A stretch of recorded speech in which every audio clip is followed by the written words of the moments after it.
आप देख रहे हैं इंडिया न्यूज, सबसे पहले देश, आपके साथ मैं रचना बंसल।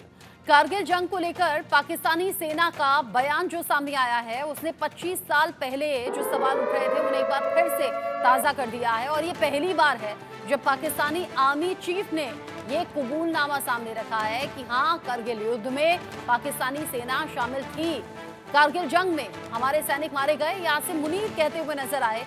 रक्षा दिवस था ये, जिस मौके पर बोल रहे थे, और 25 साल बाद पाकिस्तानी आर्मी चीफ ने सच कबूल लिया है। इससे पहले अलग अलग तरह के बयान सामने आते रहे, अलग अलग तरीके से मामले को घुमाने की कोशिश होती रही, लेकिन पूरे 25 साल बाद अब पाकिस्तानी आर्मी चीफ की तरफ से इस बात को कबूल किया गया और ये बताया गया कि कैसे जो भारत के साथ अलग अलग वक्त पर युद्ध हुए, उन युद्धों में कारगिल युद्ध भी था और हजारों सैनिकों ने बलिदान दिया इस युद्ध के लिए, अपने देश के लिए। ऐसे में सवाल बहुत से उठ रहे हैं। इन सवालों को लेकर अब चर्चा चारों तरफ है। चर्चा पाकिस्तान के दोगले चेहरे को लेकर भी है। चर्चा इस बात को लेकर भी है कि पाकिस्तान लगातार जो झूठ बोलता रहा, गुमराह करता रहा और कभी भी इस बात को कबूल नहीं किया। अब सीधे सीधे 25 साल बाद कारगिल युद्ध पर पाकिस्तान ने पहली बार ये कबूलनामा रखा है सामने और ये बताया है कि ये साजिश पाकिस्तानी आर्मी की थी। यानी कारगिल युद्ध जो हुआ उसमें पाकिस्तानी आर्मी का सीधे सीधे हाथ था और उस युद्ध में कैसे हजारों सैनिकों ने अपना बलिदान दिया, इस बात का जिक्र आसिम मुनीर करते हुए नजर आए। पाकिस्तानी आर्मी चीफ बोलते हुए नजर आए, एक बार सुनिए। कुव्वतों और दुश्मनों का डट कर मुकाबला किया। यकीनन पाकिस्तानी कौम एक जर्री और बहादुर कौम है जो आज़ादी की अहमियत को निभाना और इसकी कीमत चुकाना अहसन तरीके से जानती है। 1948, 1965, 1971 या कारगिल की पाक बहारत जंगें हों या सियाचिन का महाज, हज़ारों शहदा वतन की सलामती और हुर्मत की खातिर कुर्बान हुए। दहशतगर्दी के खिलाफ तवील और सब्र आज़मा गैर रवायती जंग में कुर्बानियों का सिलसिला आज भी जारी है। पाकिस्तानी आर्मी चीफ आसिम मुनीर को आपने सुना, इस पर बात करेंगे। मेरे सहयोगी मेरे साथ में जुड़ गए हैं न्यूज रूम से लाइव, दानिश रजवी। दानिश, 25 साल बाद पाकिस्तानी आर्मी चीफ ये कबूल कर रहे हैं कि हाँ, कारगिल युद्ध में प्रत्यक्ष तौर पर पाकिस्तानी सेना थी। हजारों सैनिकों के बलिदान का जिक्र कर दिया, लेकिन साथ ही साथ ये कबूलनामा भी कि कारगिल युद्ध में पाकिस्तानी सेना का हाथ था। बिल्कुल, जिस तरीके से पिछले 25 साल से लगातार पाकिस्तान इस बात को नज़रअंदाज करता रहा कि कारगिल युद्ध में डायरेक्ट पाकिस्तानी सेना इन्वॉल्व नहीं थी, लेकिन अब जिस तरीके से आसिम मुनीर का ये बयान आता है कि 25 साल बाद आता है और ये बात को कबूल करते हैं कि कारगिल युद्ध में भारत और पाकिस्तान की सेना के बीच ये जंग हुई थी, ना कि घुसपैठियों के बीच हुई थी। और इससे पहले जिस तरीके से लगातार हर बात को नज़रअंदाज करता रहा और नज़रअंदाज करने की हो सकता है कि कई वजह रही होंगी अपने सेनाओं के मनोबल को बढ़ाने के लिए, जनता में, आवाम में जो एक भय था उसको हटाने के लिए। और दूसरी बात यह है कि इससे पहले भी पाकिस्तान के जनरल परवेज मुशर्रफ ने भी अपनी किताब में इस बात का खुलासा किया था कि हाँ, पाकिस्तान सेना ने जंग लड़ी थी, लेकिन वो पद पर रहते हुए नहीं, जब पद से बाहर रहते हुए उन्होंने इस बात का जिक्र अपनी किताब में किया था। लेकिन पद पर रहते हुए पहली बार पाकिस्तान की तरफ से किसी जनरल ने यह बयान दिया है कि पाकिस्तान से भारत का जो जंग कारगिल हुई थी वो डायरेक्ट सेना के बीच हुई थी, ना कि घुसपैठियों के बीच हुई थी। और उसके पीछे की अब कई वजह सामने आ रही है। वजह जैसे कि पाकिस्तान जिस तरह से उथल पुथल मची हुई है, पाकिस्तान जिस तरह की अंदरूनी कला से जूझ रहा है, बाहरी कला से जिस तरीके से अपने पड़ोसी मुल्कों से इस वक्त निशाना बन रहा है, चाहे अफगानिस्तान की सीमा हो, चाहे ईरान की सीमा हो, चाहे भारत के आसपास भारत से उसका जो कटुता रही हो, इन सारे पहलुओं पर गौर करते हुए जिस तरीके से वो लगातार घिरता जा रहा है, उसको लेकर अब आसिम मुनीर का ये बयान ऐसे वक्त में आना कई सारे सवालों के बीच ये सवाल एक सबसे बड़ा सवाल खड़ा करता है कि क्या पाकिस्तान में सब कुछ ठीक नहीं चल रहा है, जिसकी वजह से इस तरह का बयान देना वाकई एक हैरत वाला है, जो कि सच्चाई थी जिसको बार बार पाकिस्तान छुपा रहा था और झुटला रहा था और बार बार नज़रअंदाज कर रहा था कि ऐसा कुछ नहीं हुआ था, ये घुसपैठिए थे, कश्मीरी मुजाहिदीन कहता था। लेकिन अब ऐसे वक्त में बयान आना एक चौंकाने वाला बयान है। चौंकाने वाला ये बयान है और इस चौंकाने वाले बयान पर आगे अपने मेहमानों के साथ भी बात करेंगे। दानिश, बहुत शुक्रिया आपका। दानिश बता रहे हैं कि 25 साल बाद ही सही कबूलनामा सामने आया। अब तक घुसपैठियों का जिक्र होता था, स्थानीय लोगों का जिक्र होता था, और अब जब भारत और पाकिस्तान के युद्धों का जिक्र किया तो आसिम मुनीर ने साफ कर दिया कि कैसे पाकिस्तानी सेना और हजारों लोगों ने अपने मुल्क के लिए, उसकी लड़ाई के लिए अपनी जान दी। अब तक करगिल पर पाकिस्तान का क्या स्टैंड था, ये आप जानिए। करगिल युद्ध को घुसपैठियों का हमला अब तक बताया गया, सीधे तौर पर, प्रत्यक्ष तौर पर पाकिस्तानी सेना का हाथ इसमें नहीं बताया गया था।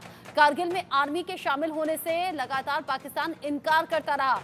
पाकिस्तानी जवानों के शव लेने तक से इनकार कर दिया था पाकिस्तान ने। सिर्फ 5 पाकिस्तानी जवानों के शव वापस लिए गए थे, क्योंकि ये लॉजिक दिया गया था पाकिस्तान की तरफ से कि ये पाकिस्तानी सैनिक नहीं है, बल्कि ये स्थानीय है या घुसपैठिए हो सकते हैं। पाक आर्मी को घुसपैठिया आखिर क्यों बताया गया, इसके पीछे की वजह क्या है, अब ये भी जान लीजिए। हारने के बाद पाकिस्तानी आर्मी की बेइज्जती ना हो, इसलिए भी ये एक लॉजिक यहाँ रखा गया होगा, जिम्मेदारी से बच सके और नुकसान अपना कम दिखा सके। यानी कि सिर्फ 5 सैनिक, उन सभी में से सिर्फ 5 सैनिक बताकर उनके शव वापस लिए गए थे। बाकी के शव लेने से भी पाकिस्तान ने इनकार कर दिया था, और ये वजह अब रह रहकर सामने आ रही है कि आखिर ऐसा क्यों किया। तो उसको लेकर अलग लॉजिक भी दिया जा रहा है कि अपनी बेइज्जती से बचने के लिए या फिर इज्जत गंवाने के डर से पाकिस्तान की तरफ से झूठ बोला गया। कारगिल जंग पर पाकिस्तान का कबूलनामा अब 25 साल बाद सामने आया है। पाकिस्तान ने 25 साल बाद कारगिल में साजिश रचने की बात मानी है, कबूल की है। पाकिस्तानी सेना ने कारगिल जंग में अपनी भूमिका स्वीकार कर ली है। पाकिस्तान का अब तक का ये सबसे बड़ा दावा है। कारगिल जंग कश्मीर के मुजाहिदों ने छेड़ी थी। कारगिल जंग में पाकिस्तान की कोई भूमिका नहीं थी, ये अब तक पाकिस्तान कहता रहा। कारगिल जंग 3 मई से 26 जुलाई 1999 तक चली थी। पहली बार पाकिस्तानी सैनिकों को एक भारतीय चरवाहे ने देखा था। 26 जुलाई 1999 को भारत ने करगिल की आखिरी चोटी पर कब्जा कर लिया था और ये युद्ध जीत लिया था। सेना ने पाक जवानों की बॉडी को सम्मान के साथ वापस किया, लेकिन वहां उधर पाकिस्तान ने अपने सैनिक तक बताने से इनकार कर दिया और उनकी बॉडी तक लेने से इनकार कर दिया।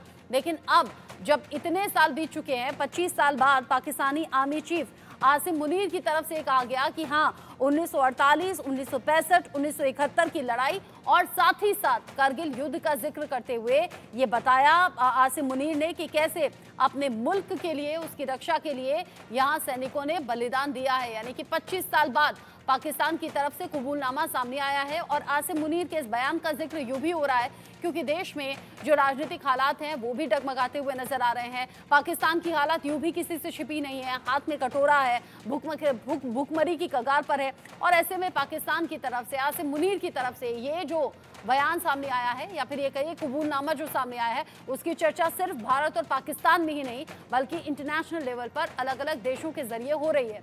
इस पर हम बात करेंगे। मेजर जनरल रिटायर्ड पीके सहगल सर मेरे साथ में जुड़ गए हैं डिफेंस एक्सपर्ट के तौर पर। इरशाद अहमद खान नेता है मेरे साथ में, PMLN के। आप दोनों का ही बहुत स्वागत। सबसे पहले मेजर जनरल पीके सहगल सर, आपसे मेरा सवाल है, कारगिल युद्ध जो हमने जीता भी और उसे आज तक याद भी किया जाता है, मिसालें दी जाती हैं, लेकिन अभी तक पाकिस्तान जो स्वीकार नहीं कर रहा था अपने सैनिकों के इन्वॉल्वमेंट की बात, 25 साल बाद ये कबूलनामा क्यों हुआ होगा? ये कबूलनामा 25 साल का क्यों हुआ ये तो पाकिस्तान जानता है।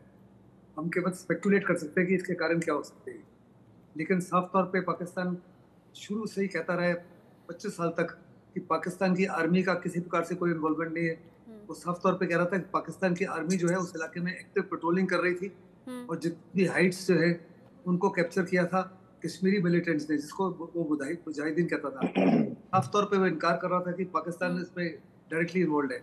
नवाज शरीफ जो उस समय पाकिस्तान के प्राइम मिनिस्टर थे, उनके मुताबिक पाकिस्तान के 2700 से 4000 सैनिक मारे गए इस युद्ध में, लेकिन पाकिस्तान की आर्मी अभी तक कहती है केवल 435 ही मारे गए, जबकि 600 पाकिस्तानी सैनिकों जिनके शव उन्होंने वापस नहीं लिए उनको क्रिमेट किया हिंदुस्तान की फौज ने। इसके बावजूद पाकिस्तान जो है दुनिया के सामने यही कहता रहा कि हमको इससे कोई लेना देना नहीं था, हम इसमें इन्वॉल्व नहीं थे। लेकिन जब लड़ाई के बाद में जनरल मुशर्रफ बीजिंग गए तो उनकी एक कॉन्वर्सेशन को इंटरसेप्ट किया गया जो उनके बीच में, उनके deputy chief of army staff के बीच में थी, जिससे साफ तौर पे नजर आया कि वास्तव में पाकिस्तान बड़े पैमाने पर इन्वॉल्व था। मुझे साफ तौर पे नजर आता है कि ये जो था, ये प्लान जो था केवल और केवल जनरल मुशर्रफ का था केवल 4 ही लोगों को इसके बारे में पता था, बाकी कोर कमांडर्स को भी कॉन्फिडेंस में नहीं लिया गया, नेवल चीफ को कॉन्फिडेंस में नहीं लिया गया, एयर चीफ को कॉन्फिडेंस में नहीं लिया गया। यहाँ तक कि पाकिस्तान के जो प्राइम मिनिस्टर थे नवाज शरीफ, उनको भी इसके बारे में कोई जानकारी नहीं दी गई टिल सच टाइम लड़ाई स्टार्ट हुई। इनफैक्ट जब प्रेसिडेंट क्लिंटन ने उनको कहा कि हवाई जहाज जो है सर्वदा से मूव कर रहे हैं और उनके साथ न्यूक्लियर वेपन्स को इन्वेस्ट किया जा रहा है, तो उन्होंने एक सरप्राइज जाहिर किया। उन्होंने कहा कि हमको इसके बारे में कुछ मालूम नहीं है। तो साफ तौर पे अपनी बदनामी से बचने के लिए पाकिस्तान की आर्मी हमेशा की तरह झूठ बोलती रही। आपको याद होगा 65 में पाकिस्तान बुरी तरह हिंदुस्तान से हारा, लेकिन थ्रू द वॉर पाकिस्तान यही कहता रहा कि हम जंग जीत रहे हैं।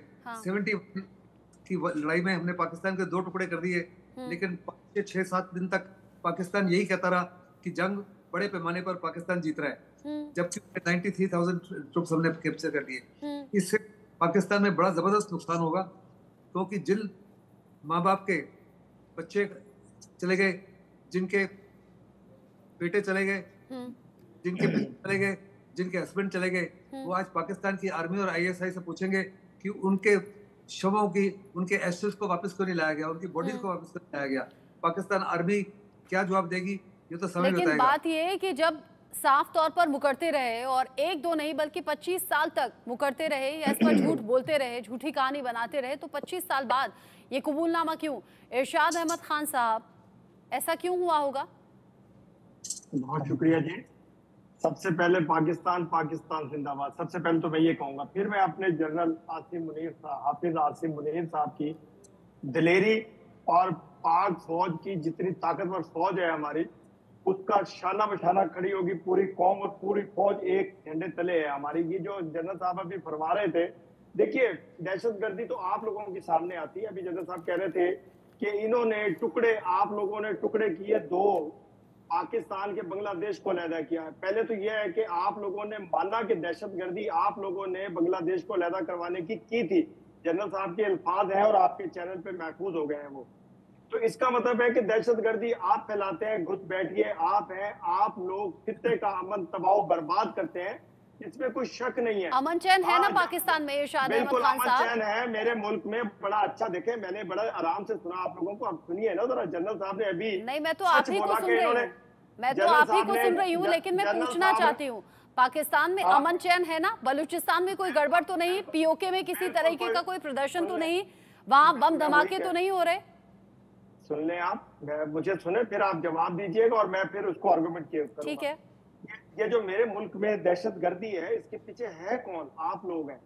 आप लोग, क्योंकि मुसलमान कभी किसी को नाजायज नहीं मारता, हमारा इस्लाम इजाजत नहीं देता है। जो दहशतगर्द है, ना वो मुसलमान है, ना उसका किसी मजहब से ताल्लुक है। हाँ, हिंदुस्तान से जरूर ताल्लुक है उसका, क्योंकि हिंदुस्तान ने एक बेड़ा उठाया हुआ है कि पूरी दुनिया में अमन अमान नहीं रहने देना। पूरी दुनिया को तबाह बर्बाद करना है। लेकिन तबाह बर्बाद वो लोग होते हैं आप मुझे एक बात का जवाब देंगे? आपने बिल्कुल कहा, इरशाद अहमद खान साहब, आपने बिल्कुल कहा कि मैं आपको सुन लूं, फिर मैं आपकी बात का जवाब दूं, लेकिन आपकी बातें इतनी बेबुनियाद हैं। मेरी बात सुनिए ना, आपकी बातें इतनी बेबुनियाद है कि मैं सुन नहीं पा रही। POK में तिरंगा लेकर कौन आया? POK में तिरंगा लेकर सड़कों पर कौन आया? POK में कौन कहता है कि मोदी जैसा नेता हमें चाहिए, हमें भारत में विलय कर दीजिए? आप कहते हैं कि मुसलमान कभी किसी को गलत तरीके से मार नहीं सकता, किसी की जान नहीं ले सकता। हिंदू मुसलमान को छोड़ दीजिए, जम्मू कश्मीर में आए दिन आतंकी गतिविधि होती हैं, आए दिन बेगुनाह महिलाओं बच्चों तक को नहीं छोड़ा जाता, वहां उनकी जान ले ली जा रही है। आप कह रहे हैं दहशतगर्दी हम फैलाते हैं। अपने अंदर झांक के देखिए आप, आए दिन वहां धमाके कौन करवाता है? पाकिस्तान जो बो रहा है वो आज काटने की नौबत आ रही है कि नहीं आ रही है? पाकिस्तान, आप कह रहे हैं ना 1971 में टुकड़े किए, आप भी बोल लीजिए। शान से कह सकते हैं कि हाँ, भारत ने, उस वक्त की सरकार ने इंदिरा गांधी के इनिशिएटिव पर बांग्लादेश पाकिस्तान से टूटकर अलग हो गया। आप जानते हैं फिर से वो नौबत आ रही है। बलूचिस्तान भी आपके हाथों से जा रहा है। आप सुन तो लें। देखिए, जब थोड़ा सा सवाल करते हैं ना बड़े आराम से, तामुल से, जैसे मैंने आप लोगों को सुना, मुझे सुन लीजिए। मैं बिल्कुल आपको सुनना चाहती हूँ, आप लॉजिकल बात करेंगे ना इरशाद अहमद जी। जब मैं बोलूं, इरशाद अहमद जी, अगर आप लॉजिकल बातें सुनेंगे सीखेंगे। कहेंगे तो मैं बहुत शांति से सुनूंगी, लेकिन अगर आप इलॉजिकल बात कहेंगे, ये आप ठीक वैसे ही बात कर रहे हैं जैसे पिछले 25 साल से पाकिस्तान कह रहा था। पाकिस्तान कह रहा था कारगिल युद्ध में पाकिस्तानी आर्मी का हाथ नहीं था। आज कह रहे हैं आसिम मुनीर कि हाँ, हजारों सैनिकों ने बलिदान दिया। 25 साल से क्यों कबूल नहीं किया? देखिए, हम तो 25 साल नहीं, हम तो 77 ईयर से ये कह रहे हैं कि हिंदुस्तान दहशतगर्द है, दहशतगर्दी फैला रहा है। पार्टीशन के वक्त से लेके टिल टुडे दहशतगर्दी हिंदुस्तान, दहशतगर्द हिंदुस्तान, बुचर ऑफ गुजरात हिंदुस्तान। देखिए, आप माना कीजिए, जो कुछ आप कर रहे हैं, जो बोएंगे वो क्या कर रहे हैं हम बताइए। जो कुछ कश्मीर में मकबूजा, बताइए हम क्या कर रहे हैं। आप मकबूजा कश्मीर में क्या नहीं कर रहे हैं? क्यों कश्मीरियों को नहीं नाजायज मारा जा रहा है? क्यों उनकी इज्तिमाई कब्रें नहीं बनाई जा रही हैं? बलूचिस्तान में क्या हो रहा है सर? कश्मीर में क्या सर, पीओके में क्या हो रहा है? जम्मू कश्मीर में दहशतगर्दी कहां से फैलाई जा रही है? आतंकी घुसपैठ करके आते हैं कि नहीं आते हैं? सीमा पार से साजिश हो रही है कि नहीं हो रही है? आप सुने, आप डोमिसाइल नाजायज दे रहे हैं हिंदुस्तान के लोगों को, मकबूजा कश्मीर में आबादकारी कर रहे हैं, उन लोगों को डोमिसाइल बना करके कश्मीरियों की जमीनों को हड़प किया जा रहा है, हिंदुस्तान के लोगों को। सर, आप अपने मुल्क की बात बताइए ना। मैं आपसे पूछ रही हूँ, आप अपने मुल्क की बताइए ना। सबसे बड़ा प्रांत है बलूचिस्तान, क्या हाल कर दिया उसका? महिलाएं तक सड़कों पर आ गई। आप सुने, मैं अभी बलूचिस्तान था लास्ट संडे, मैं बलूचिस्तान 3 दिन गुजार करके आया हूँ। इतना पूरा मन, इतना शांति वाला वो हमारा सूबा है, और इतने प्यारे लोग हैं पठान जो प्यार करते हैं अपने मेहमानों से, अपने लोगों से। वो कभी दहशतगर्दी के बारे में सोच भी नहीं सकते। हाँ, वो जरूर ये जरूर सोचते हैं कि दहशतगर्द है कौन, अब उनको उन्होंने पकड़ना है। अभी आर्मी के बजाय मेरे बलोच आर्मी खुद बनेगी और उन लोगों को पकड़ेगी। अच्छा, आप जानते हैं, आप जानते हैं इरशाद अहमद खान साहब, इरशाद अहमद खान साहब, हमारे देश में दहशतगर्दी करवा रहे हैं। अरे जानिए ना, हमारे हिंदुस्तान में ना फौज सबसे ऊपर होती है, बहुत सम्मान उसका होता है। आंखों पर बिठा कर रखते हैं, पलकों पर बिठा कर रखते हैं सैनिकों को। ये सम्मान उनका है, ये सम्मान उनका है। देश के लिए प्राण न्यौछावर करने से चूकते नहीं है वो। और वहां सुनिए पीओके में कहीं भी किसी के भी घर में घुस जाते हैं, महिलाओं के साथ ज्यादती होती है, दुष्कर्म होता है। यही हाल बलूचिस्तान में है, और इसी का नतीजा है कि सैकड़ों नहीं हजारों की संख्या में लोग सड़कों पर आकर प्रदर्शन कर रहे हैं। वो कह रहे हैं हमें हमारे हाल पर छोड़ दीजिए, प्लीज हमें अलग कर दीजिए। बलूचिस्तान में ये नारे हैं, ये वीडियोस हैं। प्लीज मुझे बोलने दें एक लम्हे के लिए। आप कह रही हैं कि आपकी आर्मी सबसे ऊपर है। मकबूजा कश्मीर में जितनी खुदकुशी खुद ये आपकी फौज वाले करते हैं, क्यों करते हैं? कि उन्हें मालूम है कि उनसे नाजायज करवाया जा रहा है, नाजायज लोगों को मरवाया जा रहा है, नाजायज कब्जा किया जा रहा है। कश्मीरियों को मरवाना आपकी हुकूमत, आपकी दहशतगर्दी। आप फिर कश्मीर पर आ गए, आप फिर वही बात कर रहे हैं, आप फिर वही बात कर रहे हैं जो सालों से पाकिस्तान सरकार करती आई है, इंटरनेशनल लेवल पर करती आई है। आप मुझे पाकिस्तान को लेकर कुछ बात नहीं बताते, आप फिर से कश्मीर पर आ गए। अच्छा, 25 साल बाद जो आसिम मुनीर ने कबूलनामा किया है, इसको लेकर एक और अपडेट है, जल्दी से दर्शकों को दे दूं, दोबारा आप ही के पास में लौटूंगी। मुशर्रफ ने भी ये स्वीकारा था जो आज आसिम मुनीर कह रहे हैं। मुशर्रफ ने किताब लिखी थी in the line of fire, किताब in the line of fire 2006 में छपी। कारगिल वॉर में पाकिस्तानी आर्मी में के शामिल होने की बात उन्होंने स्वीकारी थी। जंग में नॉर्दर्न लाइट इन्फेंट्री के जवानों को भेजा गया था, ये मुशर्रफ की किताब में इसका जिक्र था।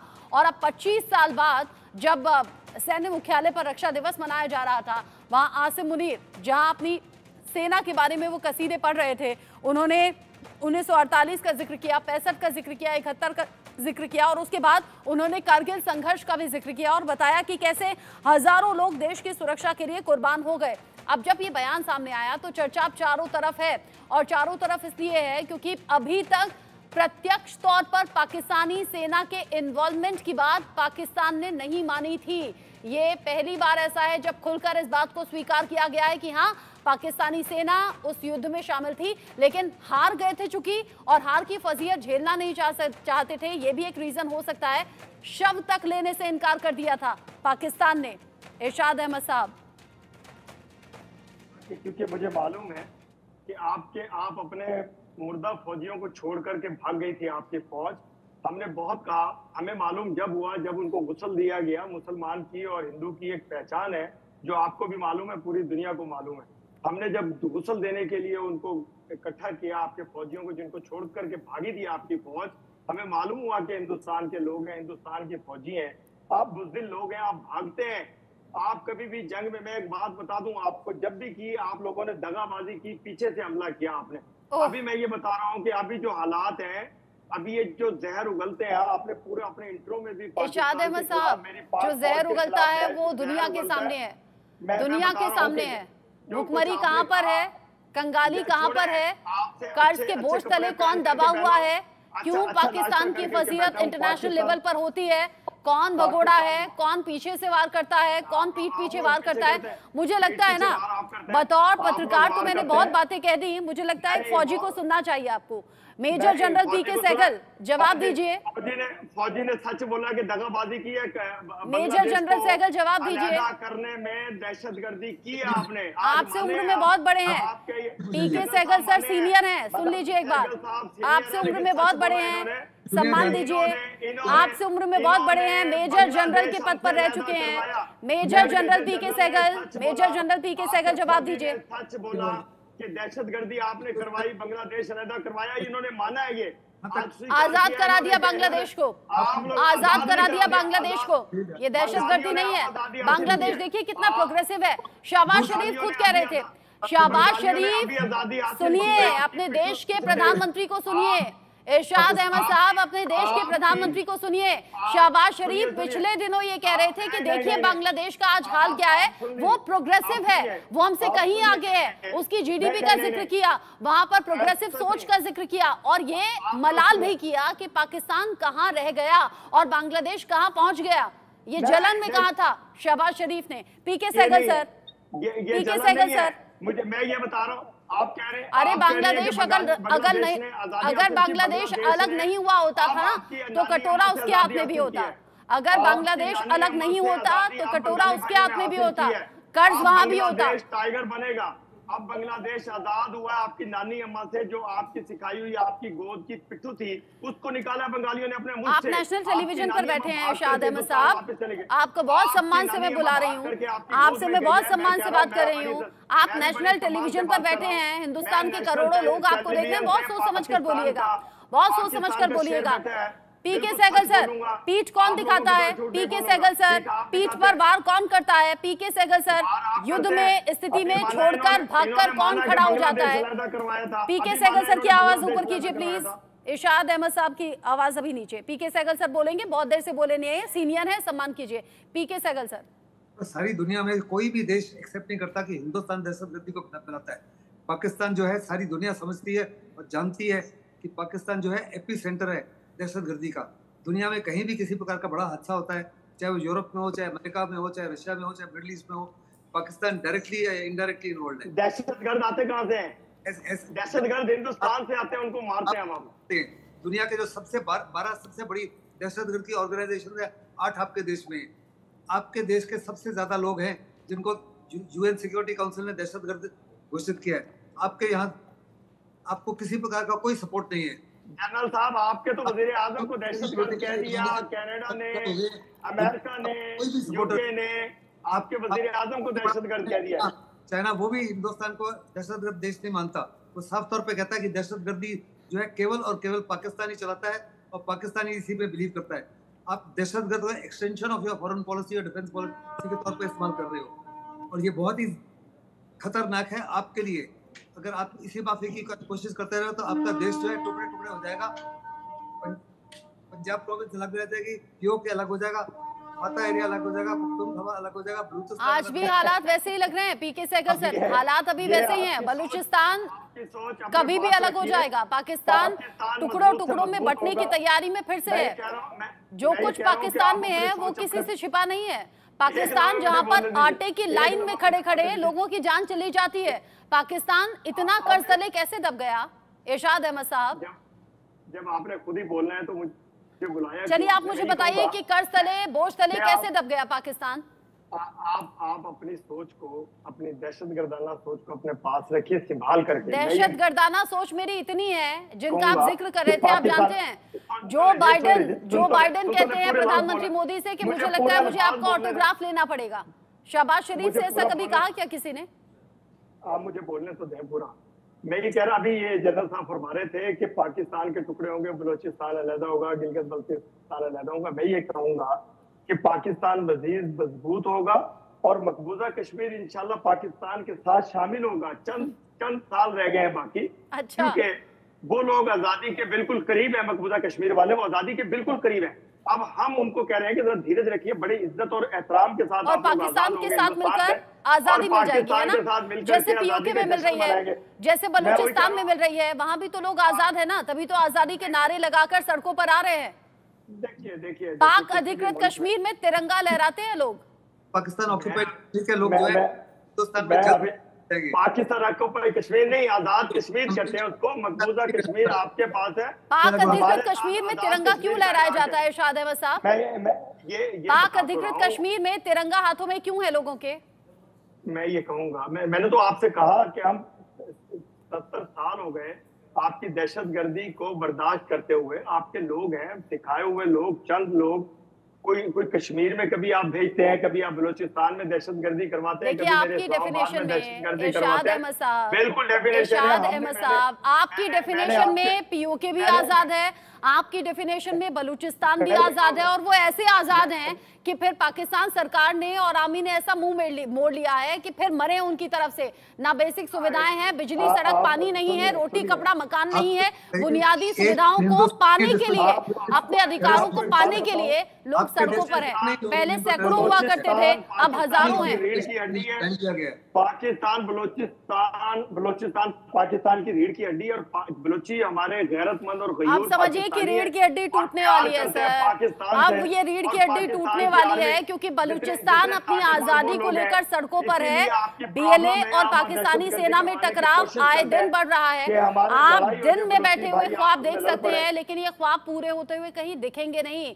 पाक अधिकृत कश्मीर में तिरंगा लहराया जा रहा है, बीएलए पाकिस्तानी सेना लगातार टकराव की स्थिति में, और बलूचिस्तान के लोग कह रहे हैं भगवान के लिए हमें छोड़ दो, हमें हमारे हाल पर छोड़ दो, हम अलग हो जाना चाहते हैं। पाकिस्तान का झंडा तक वहां पर लहराने के लिए लोगों को मनाही है। बहरहाल आप अपनी सोच में रखिएगा, और दहशतगर्द कौन है कौन नहीं ये दुनिया जानती है, ये कहीं प्रूव करने की जरूरत है नहीं, ये दुनिया जानती है, ये दुनिया जानती है, ये इंटरनेशनल लेवल पर कई बार साबित हो चुका है सर। इरशाद अहमद साहब, को मरवाया गया, ठीक है, आपकी सोच आपको मुबारक, बहुत बहुत शुक्रिया आपका हमारे साथ जुड़ने के लिए। साथ ही साथ पीके सहगल सर बहुत शुक्रिया, इरशाद अहमद साहब आपका भी शुक्रिया इस डिस्कशन में साथ में रहने के लिए। एक बहुत छोटा सा ब्रेक यहाँ पर ले रहे हैं, लौटेंगे।